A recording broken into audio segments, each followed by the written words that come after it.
Hello everyone, my name is Zahid and you are watching your own channel Crash Course Academy, which is providing online coaching from class 8 to 12. We are on exercise 3.3. We have completed this. We are left only with one question number 12. So in question number 12, what we have a matrix A cos alpha minus sin alpha sin alpha cos alpha. Then A plus A transpose is equal to I if the value of alpha is. Question number 12 में हमसे कहा गया है कि अगर matrix A जो है वो cos alpha minus sine alpha cos alpha है, then A plus A transpose जो है वो इक्वल आता है identity matrix. A plus A transpose आता है identity matrix if the value of alpha is A plus A transpose is equal to I, but value of alpha, for what value of alpha? So we have to find the value of alpha. How we will find the value of alpha? Let us see. हमें ए plus A transpose दिया हुआ था, ए दी हुई थी. सो मैंने matrix A transpose find किया. A transpose is equal to cos alpha sine alpha minus sine alpha cos alpha. No, जो given condition है A plus A transpose is equal to I, यही मैंने लिखी. इससे हम फाइंड करेंगे अल्फा की वैल्यू. सो ए की वैल्यू क्या है हमारे पास? Cos alpha minus sine alpha cos alpha plus matrix A transpose क्या है हमारे पास? Cos alpha sine alpha minus sine alpha cos alpha is equal to identity matrix. So by the definition of addition of matrix addition, cos alpha plus cos alpha is 2 cos alpha minus sin alpha plus sin alpha is 0. Sin alpha minus sin alpha is 0. Cos alpha is 2 cos alpha. This is equal to identity matrix. Identity matrix I 0 0 1. Why 2 cross 2? Because on the left side we have a 2 cross 2 matrix. That's why I have taken this identity matrix 2 cross 2. So equating the corresponding elements,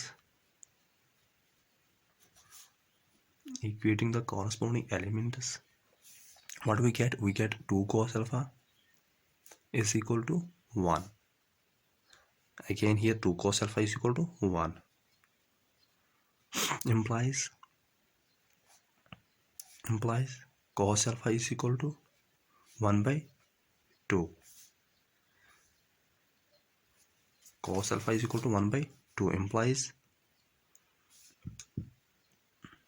now we have here cos alpha is equal to 1 by 2. Cos alpha is equal to 1 by 2. No, alpha is equal to cos inverse 1 by 2. Cos inverse 1 by 2 means cos किस angle पर 1 by 2 होता है? किस angle पर 1 by 2 होता है? 0 पर होता है, 30 पर होता है, 60 पर होता है, 90 पर होता है. 0 पर तो 1 होता है, 30 पर √3/2 होता है और 60 पर 1/2 होता है. इट मीन्स cos इनवर्स 1/2 पर एंगल कितना होता है? 60 होता है. मीन्स π/3. सो इस क्वेश्चन का आंसर क्या है? π/3. Means alpha is equal to π/3. So answer क्या है इस पार्ट का? π/3. क्वेश्चन नंबर 12 था ये हमारे पास. Question number 12, if A equal to this matrix then A plus A transpose is equal to I the if the value of alpha is. So alpha हमारे पास किसकी इक्वल आया? π/3. Option B is correct. अब हमारे पास एक important कुछ definitions है. Definition क्या है? जिसका नाम एलिमेंट्री ऑपरेशन है या जिनसे हम ट्रांसफॉर्मेशन ऑफ अ मैट्रिक्स कहते हैं. Actually these are only three are related to rows and 3 are related to correspondence.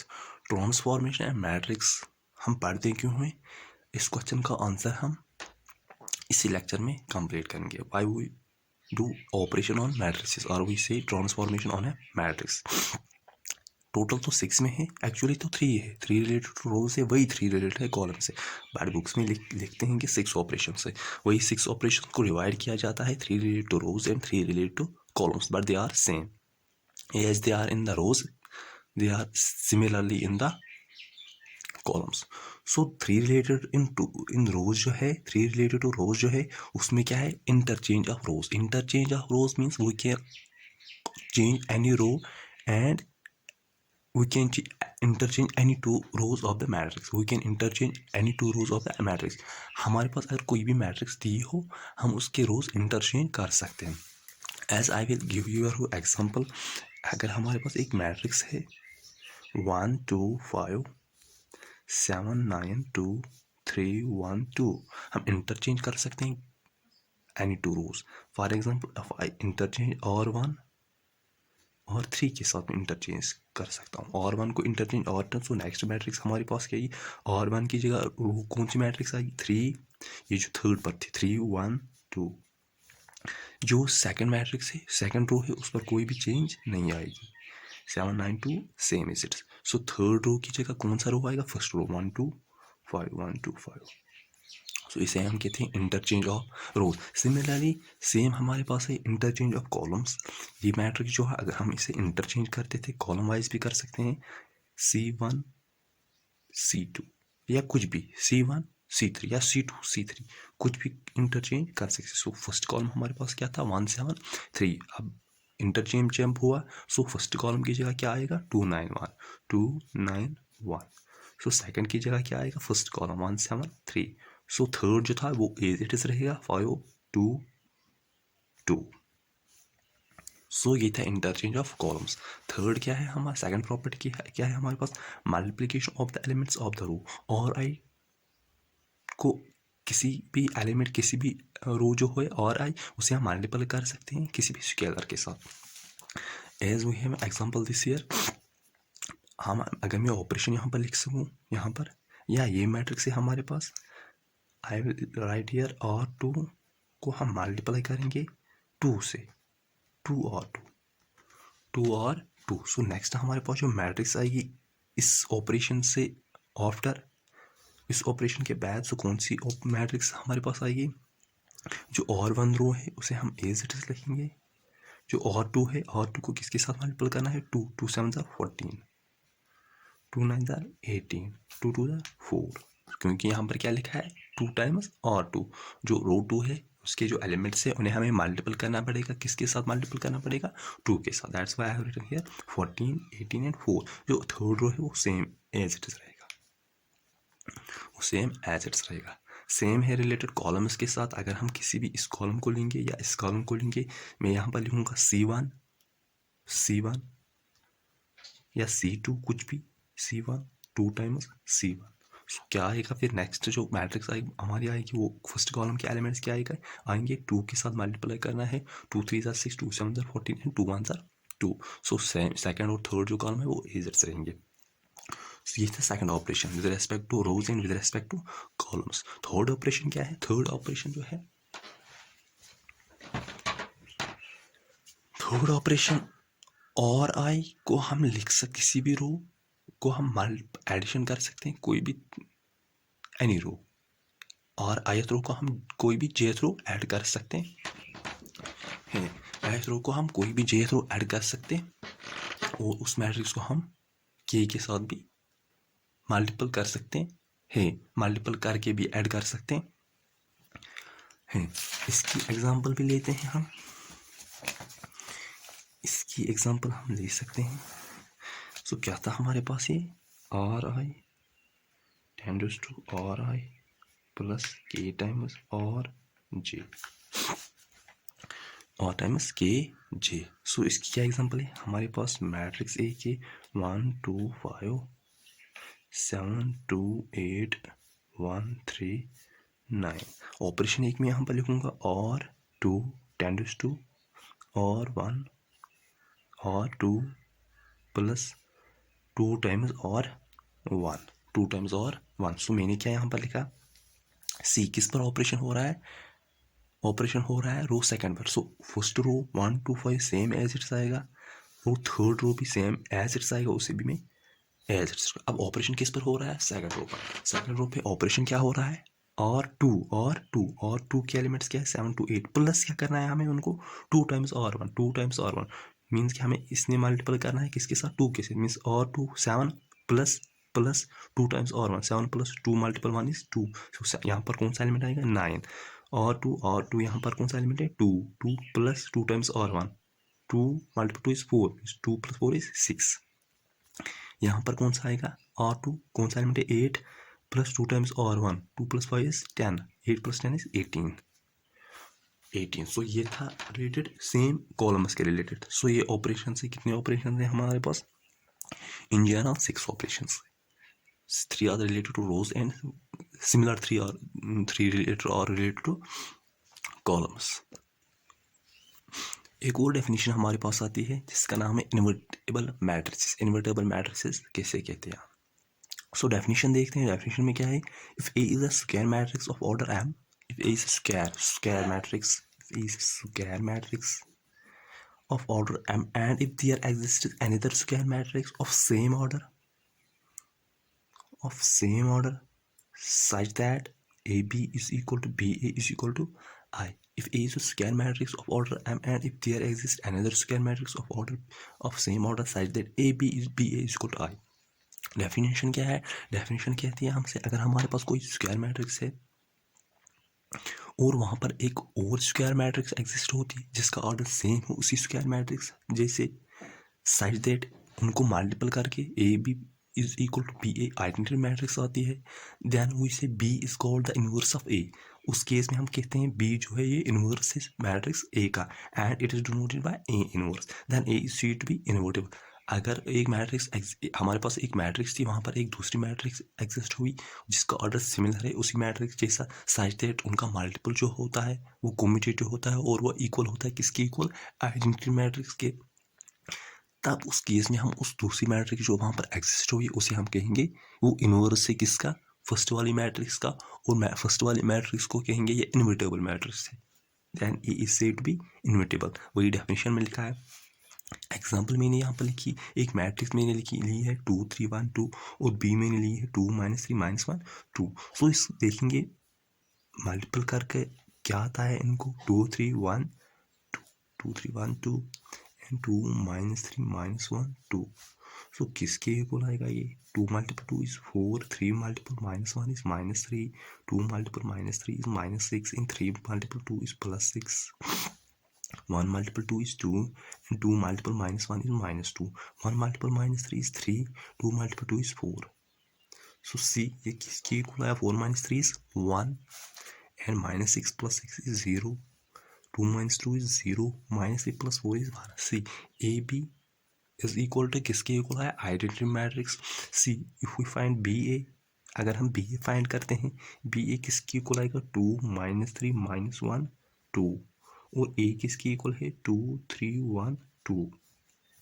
किसकी इक्वल आएगा? 2 × 2 is 4, -3 × 1 is -3, 2 × 3 is 6, -3 × 2 is -6, -1 × 2 is -2, 2 × 1 is 2, -1 × 3 is -3 and 2 × 2 is 4.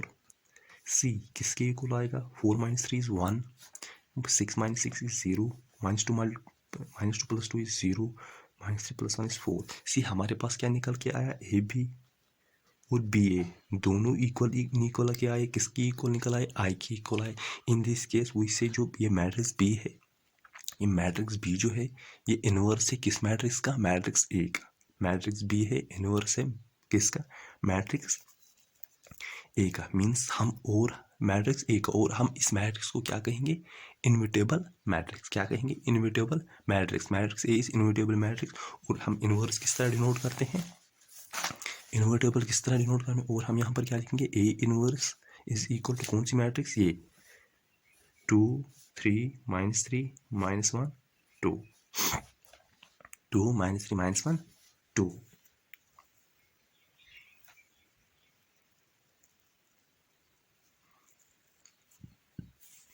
Okay ये था definition of invertible of matrix.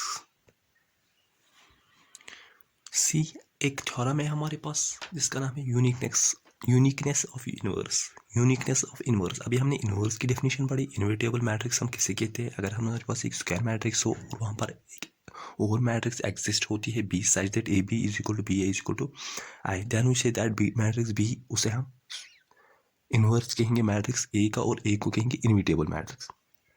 वो जो inverse exist होता है matrix B जो exist होती है ये थ्योरम कहती है कि वो इनवर्स यूनिक होगा. वहाँ पर एक कोई भी इनवर्स एग्जिस्ट नहीं होगा सच दैट कि उनका मल्टीपल आइडेंटिटी मैट्रिक्स इक्वल आए. इस थ्योरम हमें गारंटी देती है, प्रूफ देती है इसका कि इनवर्स जब भी एग्जिस्ट होगा यूनिक होगा. इनवर्स जब भी एग्जिस्ट होगा यूनिक होगा. सो प्रूफ पे आते हैं. थ्योरम की स्टेटमेंट में क्या है? Uniqueness inverse of A matrix if it exist, अगर एग्जिस्ट होता है तो यूनिक होगा, is unique, is unique. So इसका प्रूफ देखते हैं। Let A equal to A I J B A square matrix of order M, let A equal to A I J B A square matrix of order M. If possible, मैंने square matrix ली और फिर क्या लिखा, condition खुद ही से लिखी, if possible let B and C be the two inverses of A. मैंने क्या लिखा, मैंने खुद लिए कि सपोज पॉसिबल है कि बी और सी दो इनवर्स तो एग्जिस्ट होते हैं मैट्रिक्स ए के, we shall show that B is equal to C. So हमारा जो मोटिव रहेगा, हमारा जो इसमें एम रहेगा, क्या एम रहेगा, हमें क्या कोशिश करनी है दिखाने की, जो इनवर्स टू एग्जिस्ट होते हैं बी और सी वो इक्वल होंगे। अगर वो इक्वल होंगे मीन्स वो एक ही होंगे, मीन्स अगर वो एक ही होंगे that guarantees that there exist only one inverse of a matrix of any invertible matrix, एक ही इनवर्स एग्जिस्ट होगा। सो हम शो करेंगे B is equal to C. और किस तरह शो करेंगे, सी इट्स इजी, कुछ भी यूज़ नहीं हमने किया, कुछ भी यहाँ पर आपको करना नहीं है, डेफिनेशन ऑफ इनवर्स यूज़ करनी है और एसोसिएटिव लॉ यूज़ करना है। Since B is the inverse of A, B तो इनवर्स है ए का by the definition of inverse. So हम लिख सकते हैं A B A is equal to I, क्योंकि आइडेंटिटी मैट्रिक्स के इक्वल आता है। सो इसका नाम मैंने फर्स्ट लिखा, मैंने तो खुद लिखा है, दो इनवर्स लिए। So also C is the inverse of A. So हम लिख सकते हैं A C is equal to C A is equal to I, ये सेकंड बन गया।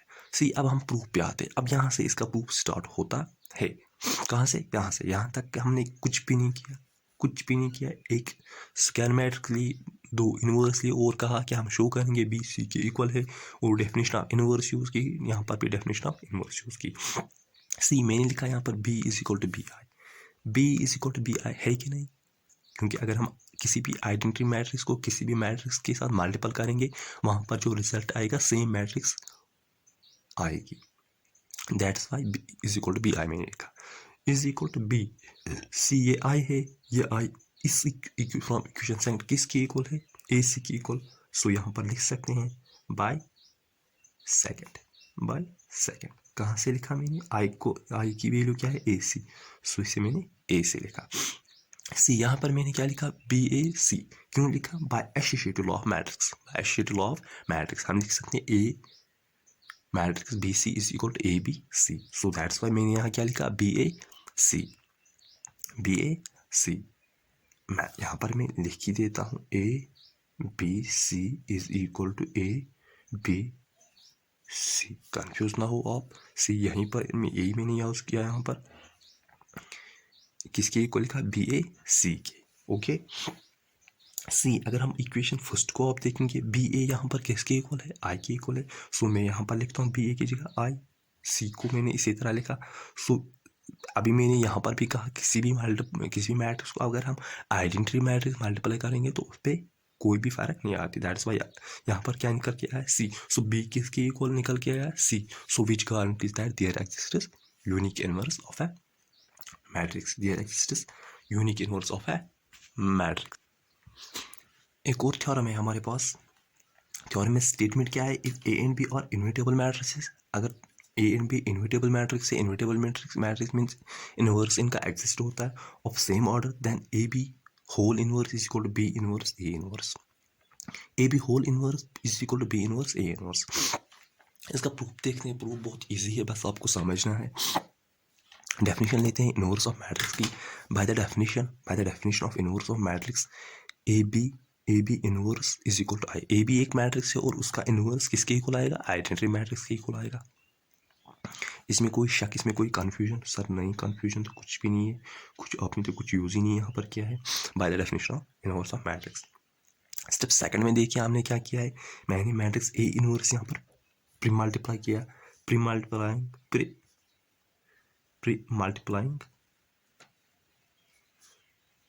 Bye A inverse, pre multiplying by A inverse. So क्या multiply किया है यहाँ पर, प्री मीन्स आगे, प्री मीन्स आगे एंड पोस्ट मीन्स पीछे। सो मैंने प्री मल्टीप्लाई यहाँ पर किया ए इनवर्स, दैट्स वाई यहाँ पर ए इनवर्स लिखा है और यहाँ पर A inverse, A B inverse same मैंने यहाँ पर लिखा है, ओके। फिर यहाँ पर क्या यूज़ हुआ है, किया है मैंने यहाँ पर देखिए ए इनवर्स, यहाँ पर बाय एसोसिएटिव लॉ, बाय आपको आर्गुमेंट में साथ साथ लिखना है कि स्टेप क्यों लिखा, बाय एसोसिएटिव लॉ।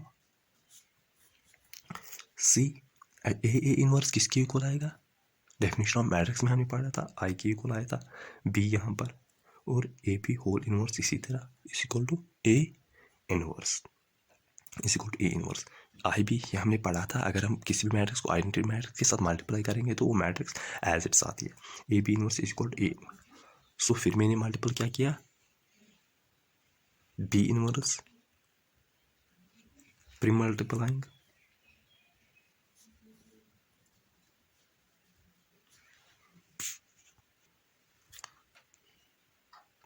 सो यहाँ पर आया B A B inverse is equal to A inverse. फिर अगेन मैंने प्री मल्टीप्लाई किया किसके साथ, बी इनवर्स के साथ। सो यहाँ पर क्या आया, B inverse B A B whole inverse is equal to B inverse A inverse. B inverse B किसके इक्वल आएगा, by the definition of invertible of matrix identity matrix की A B whole inverse is equal to B inverse A inverse. So theorem prove हुई, कुछ भी इसमें use नहीं हुआ। आपको बाय द डेफिनेशन लेनी है, मैट्रिक्स आई की इक्वल लेनी है, फिर प्री मल्टीप्लाई ए करना है, फिर एसोसिएटिव लॉ यूज करना है, आइडेंटिटी मैट्रिक्स बनेगी वहाँ पर एक, फिर अगेन प्री मल्टीप्लाई करना है बी इनवर्स की। सो इस क्लास को आज हम यहाँ पर बंद करते हैं। आज की क्लास में इतना ही। नेक्स्ट क्लास में हम एक्सरसाइज 3.4 करेंगे। एक्सरसाइज 3.4 को कंप्लीट करेंगे। ये थ्योरम आपको रिमेंबर याद रखनी है, ए बी इनवर्स हमेशा इक्वल होता है बी इनवर्स ए इनवर्स की, और इनवर्स ऑफ अ मैट्रिक्स जो एग्जिस्ट होता है वो यूनिक होता है। सो नेक्स्ट क्लास में मिलते हैं। आज के लिए इतना ही। Remember us in your blessings. Okay bye, thanks to all.